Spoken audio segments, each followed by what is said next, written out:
like. So in the last part, we've set up the art. We also set up a something that I'm not 100% sure on, which is the what's called the Skybox.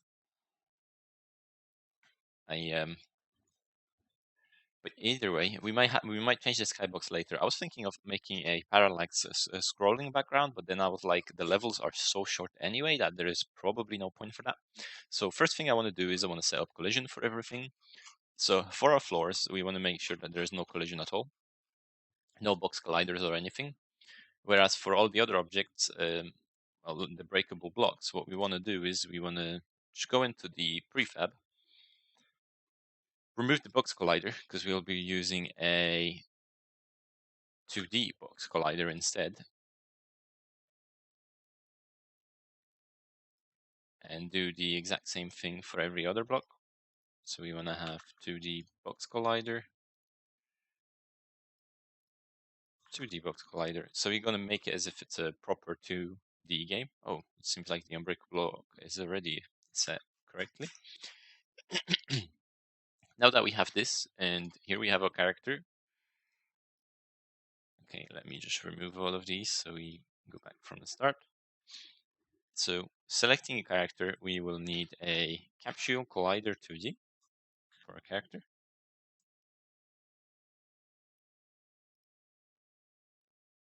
Let's make it match the shape of the character. Then let's add a rigid body 2D. Now there's some changes that we have to do in the rigid body. So we will have to freeze the rotation Z because you're going to treat this as a 2D game as opposed to a 3D game. And then we'll also have to change from a collision type to continuous. But first, I want to see the difference. I want to show the difference that it's going to make between having two different types of collisions. And actually, we also need something for our floor. So what I'm going to do is I'm going to create a new 3D object. I'm just going to call it a cube. And let's expand it a little bit. Let's attach a box.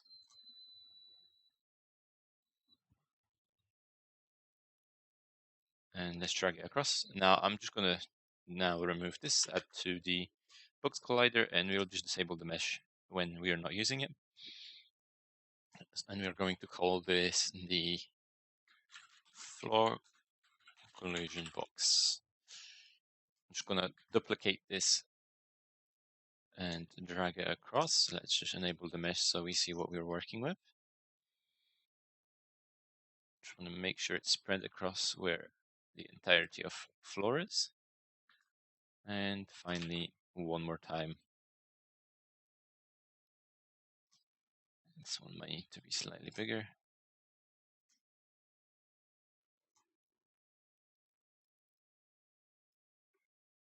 Should be fine. Should be fine. Let's disable the mesh. I actually realized that we're missing a block here. So let's just move it down here.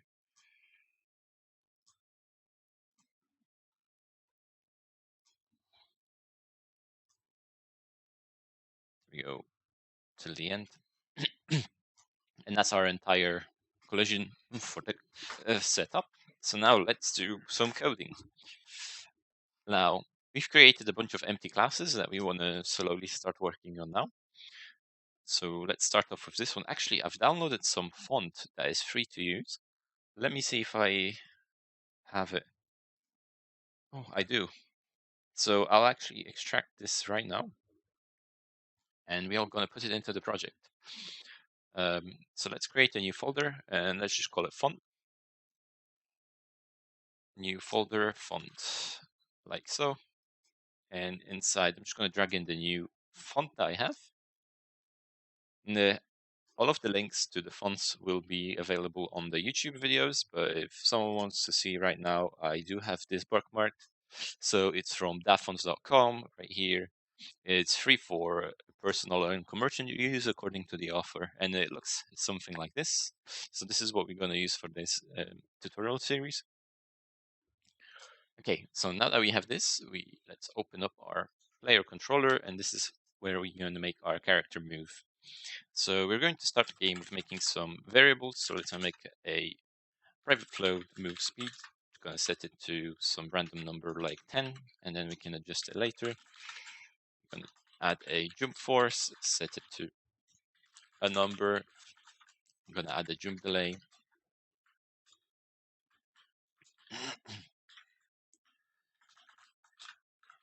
And let's add another float called jump timer. And that's going to be actually just left at 0. And if we just make a header, then that's going to be our movement variables. Now, let's make another header, and this will be our collision. So for our collision, we'll put a private rigid body 2D, and we're just going to call it RB. Actually, one more thing we want to have here is a vector 2 for the direction that we're going to move in. Now, moving on, we'll have a private bool is grounded to check whenever we're on the floor or not. We will have a private float ground length, and let's just set it to something like this for now. And then float drag linear drag, so that's going to be corresponding to the line the drag from the rigid body. And then let's have a layer mask, so that will have to be a serializable field, private layer mask, and that's going to be our ground mask. So that's something that will be attached to all of the ground objects. So if we go into our layers, we have a ground layer. So we kind of want to put it for every collision element that we have. So let's hide all of these for now. Select our floor, change this to ground, and that's good enough. Moving on, we want a float for our gravity, and I'm just going to set it to 1. And fall multiplier, which will handle how we fall down after we've performed the jump. Now let's create a public vector 3. Actually, let's make this variable serializable. Private vector, private vector 3, and it's going to be the collider offset. And then 2 more values. We'll have a private bool facing right. Set that to true. This will be used for flipping over our character when he grows up, because he's just going to have a little gun standing around. Because if we look right now, we just have a little blob, so there's nothing there. But for the upgraded version of our character, we will have shooting, so that will allow us to flip our character left and right. And then on start, we'll just do rigid body is equal to this game object Duncan component rigid body 2D. And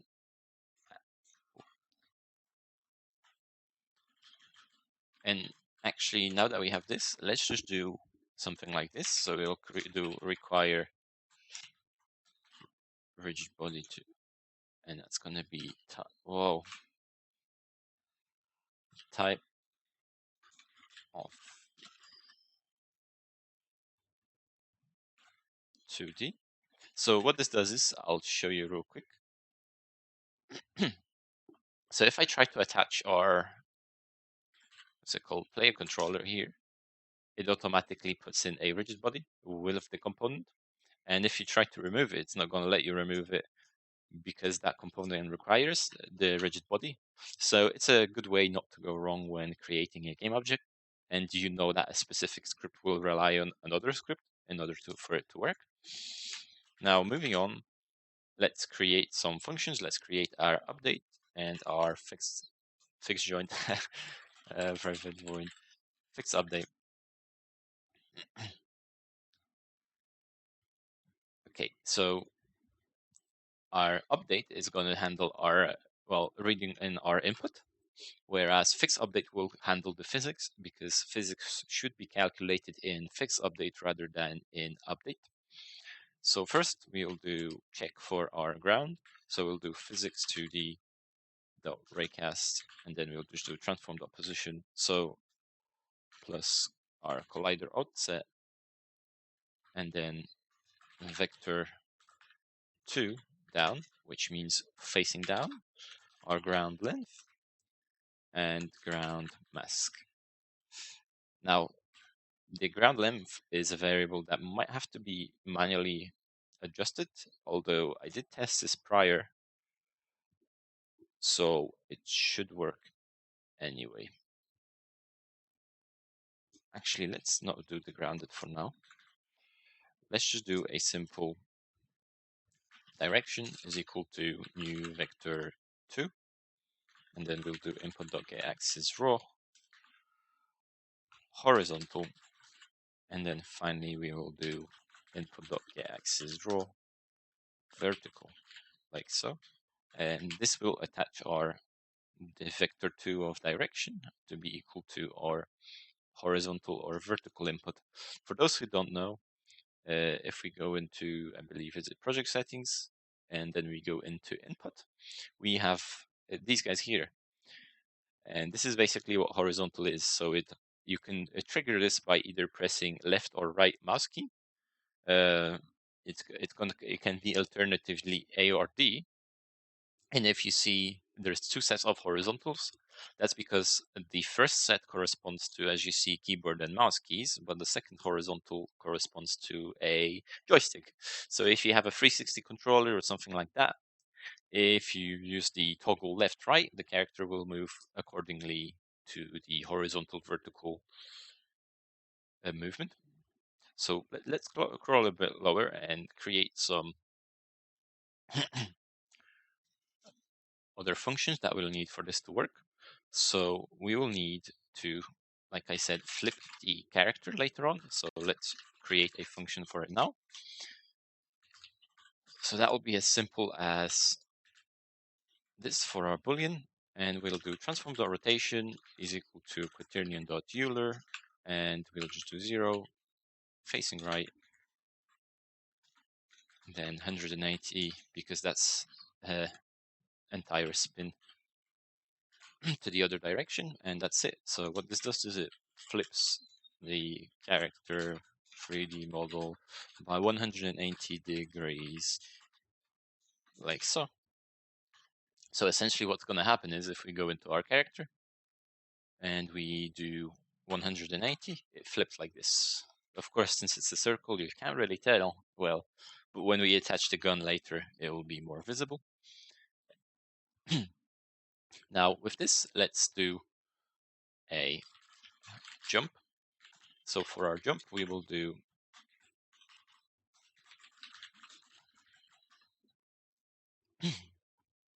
we're going to use our rigid body. So we'll do rigid body dot velocity is equal to new vector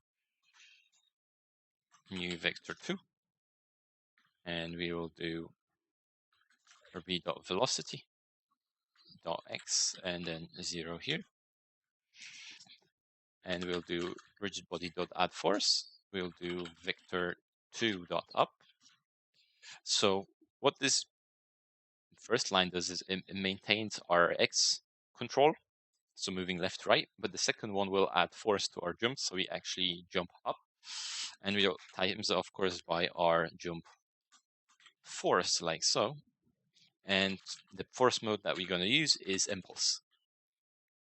For those who are interested in the force modes, so if we go, we have either force or impulse. Impulse is straight away, like bam, added, whereas force is more like using the mass kind of thing. Now, and then that will set our jump timer to 0. So what jump timer will do is it will keep going up until we jump, and then it will reset, and that will handle us not being able to jump multiple times. There is a gizmo that we'll have to draw to adjust our collision. So let's just do on draw gizmos, and this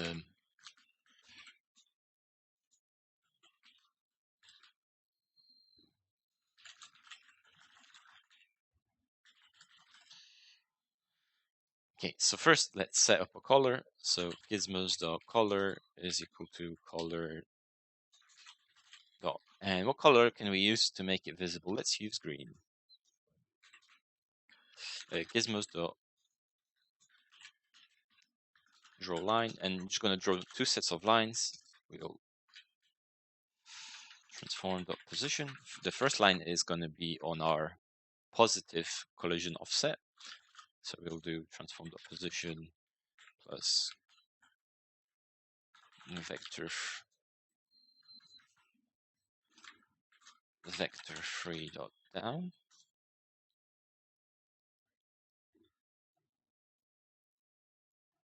And then we're going to times it by our ground length. So that's how hard this is. Now, remember, for your own project, you'll have to adjust this to be whatever you want to be, not how it's done here.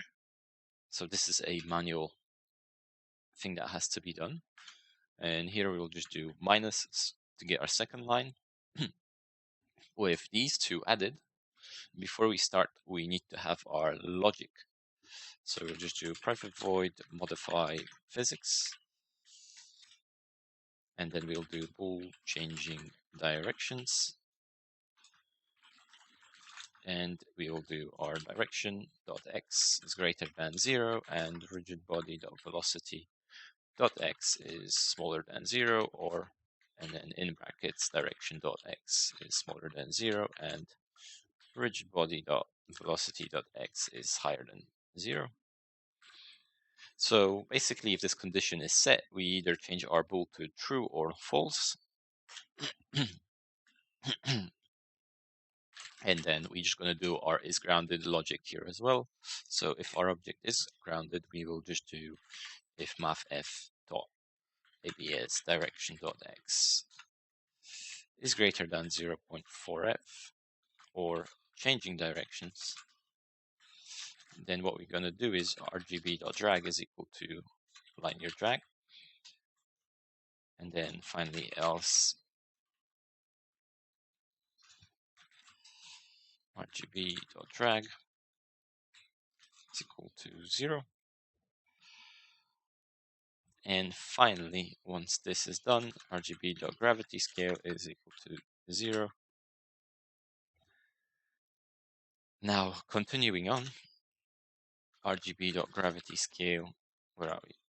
Gravity scale is equal to gravity.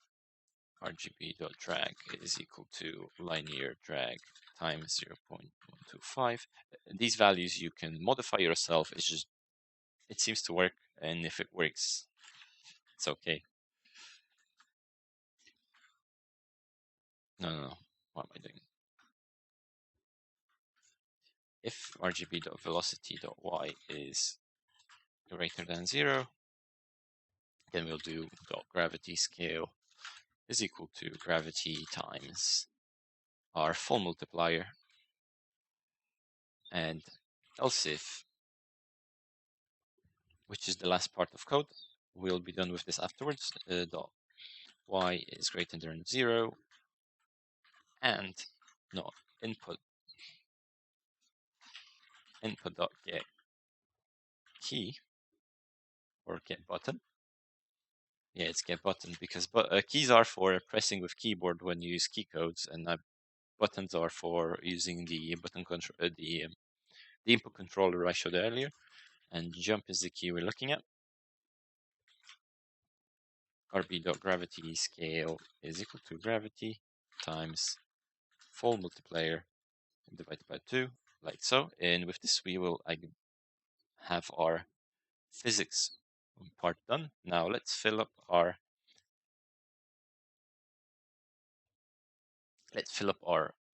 actually we're missing one more, so it's going to be move character to move the character. So physics custom physics extension for jumping.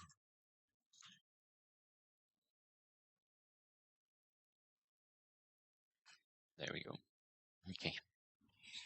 So for moving character, we'll just do rigid body dot add force vector2 dot right times horizontal times move speed, and that will basically just move our character. And we'll check for our flip that we created earlier here. So if horizontal is higher than 0 and is not facing right, or horizontal is higher than 0 and facing right, then we want to do flip. Now, the reason why we check against 0, because 0 is a neutral input. And if you think about how moving works, so imagine that you have your Xbox controller, right? If you push it all the way to the left, then that's -1. And if you push it all the way to the right, that's +1. To the right, it's +1. Now, if you push it all the way up, that's +1. If you push it all the way to the down, that's -1. So it's basically an input, and of course, dead on in the middle is always 0. So, and then in the middle point would be like 0.5, etc., etc. So it's on a scale from 0 to 1. So if it's less than 0, then it's either left or down. And if it's positive, then it's either up or right. Okay, now that I did this, now all we have to do here is in fix update. We'll just do our move character. We will pass in our direction.x, so where we're moving on the x-axis. We'll call in our physics, and we will just do, and we will handle the jump here. So if our jump timer is higher than time.time and is grounded, then we just do jump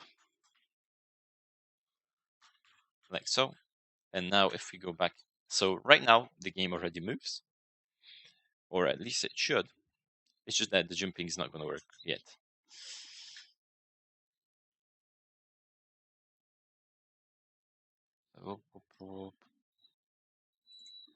Where is the player controller? So our ground is, of course, our ground. I don't think we set ground to everything just yet, but there we go. So we can now move left and right. And we do have like this slide if we let go.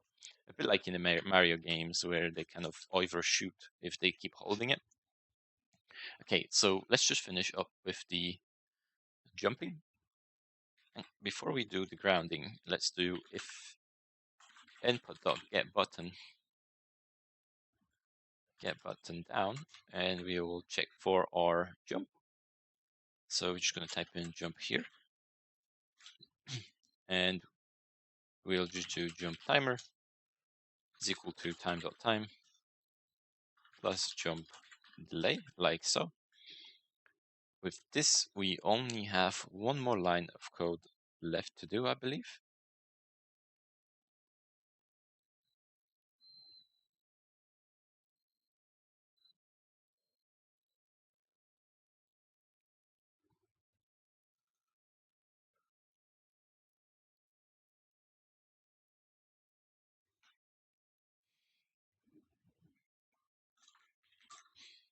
I don't know if this is going to work though. I feel like this is kind of wrong. Physics.2d.raycast. Oh, come on.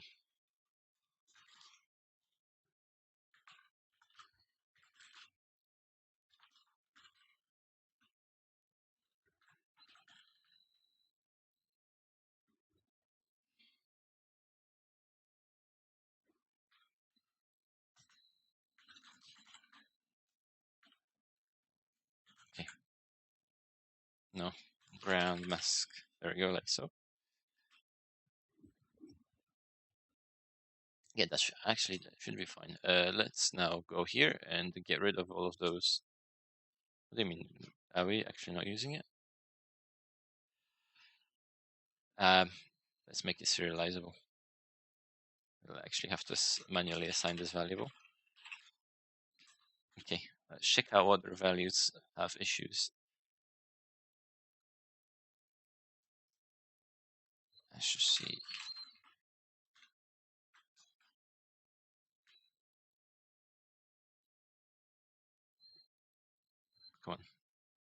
disappear, you useless.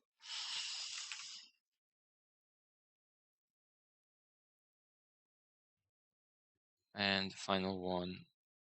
Yep, sure, that's fine.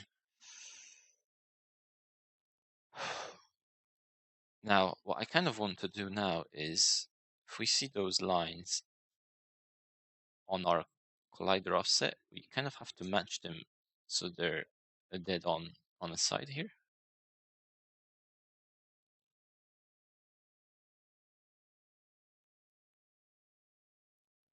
Where's the second one?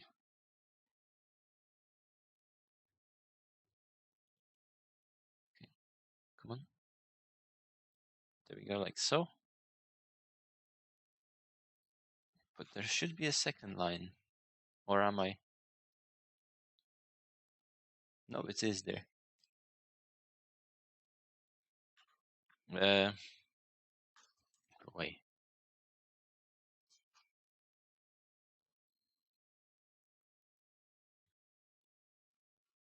Let's set this to some kind of a number. Like a 1 for now. Okay, let's see how this is going to work for now.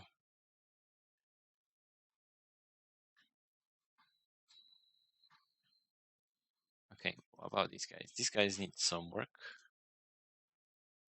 Are they set to? Okay, so for these blocks, we need to do this round, and I will then override them so it applies to every single one of them. There we go. You'll do the exact same thing here and apply to them all. And I'll do the exact same thing for these guys and apply them for now. The collision on that one will have to, well, we're going to do that at some other point, so it doesn't matter for now. But yeah, let's give this a go. Now, let me show you something. So right now we kind of like sink into the ground, right? That's because of the collision. So if we just change this from continuous to, from desecrate to continuous, and we press play, then it no longer does that weird hitting into the wall. And we do get that stop when we jump. Now, that being said, I actually never played Mario before in my life. So, I did when I was like 3 or 4 years old. So I actually don't, but this is as accurate to my memory as I think.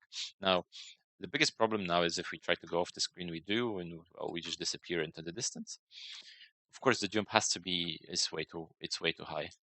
I believe the jump. Let's change that to a 10. Yeah, let's try to balance this out a little bit for 2 minutes.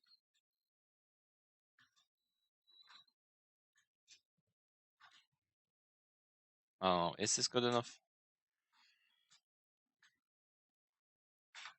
So we have a small jump if we just click, and if we hold, yeah, it's fine. We might have to adjust how quickly we get to the maximum jump on hold.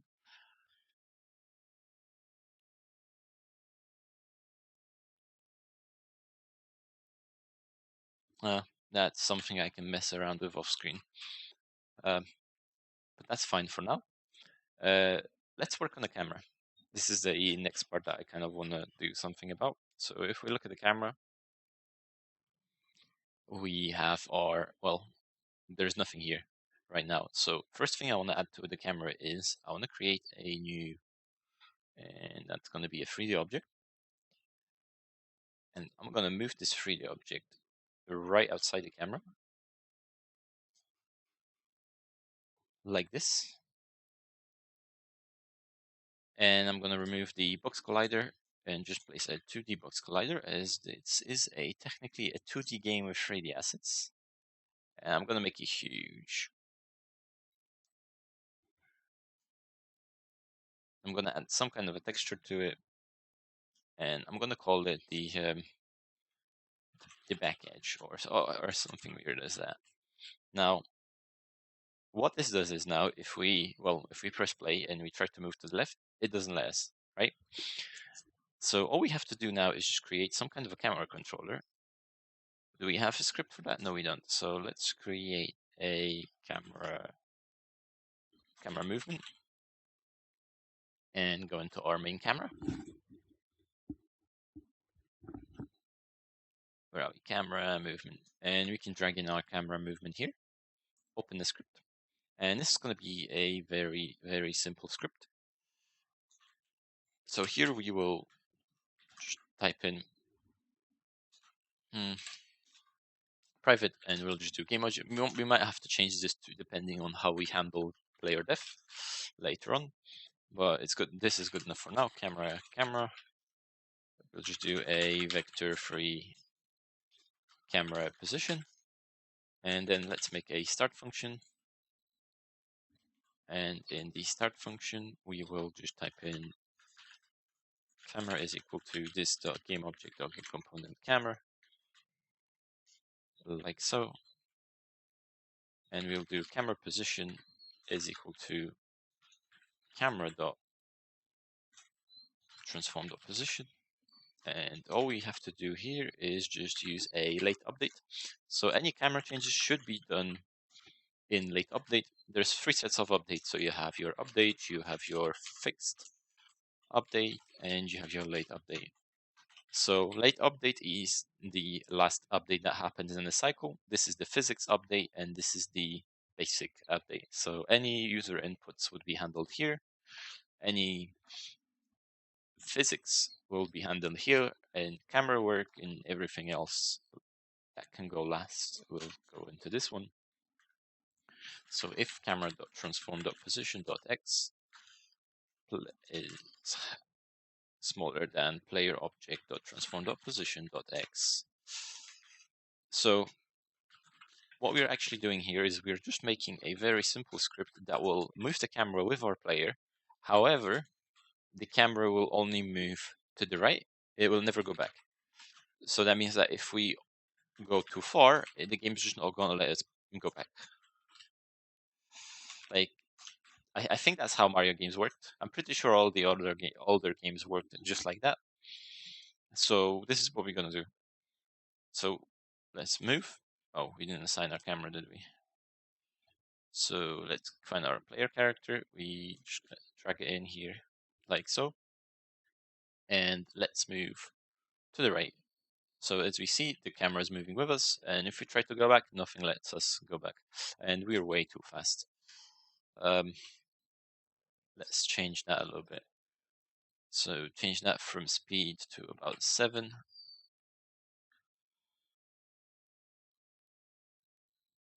Yes, the character is speeding up over time. I feel like, oh, there is actually a small problem. We lose our speed after jumping. Or do we? No, we don't actually. Okay, well, might need some work. And the camera might actually should move. Yeah. Okay, so the movement script needs a little bit of work. Wait, I just realized.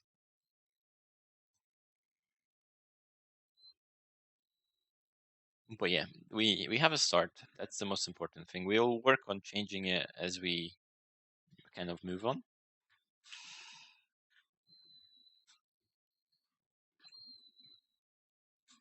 But yeah, that's it for today.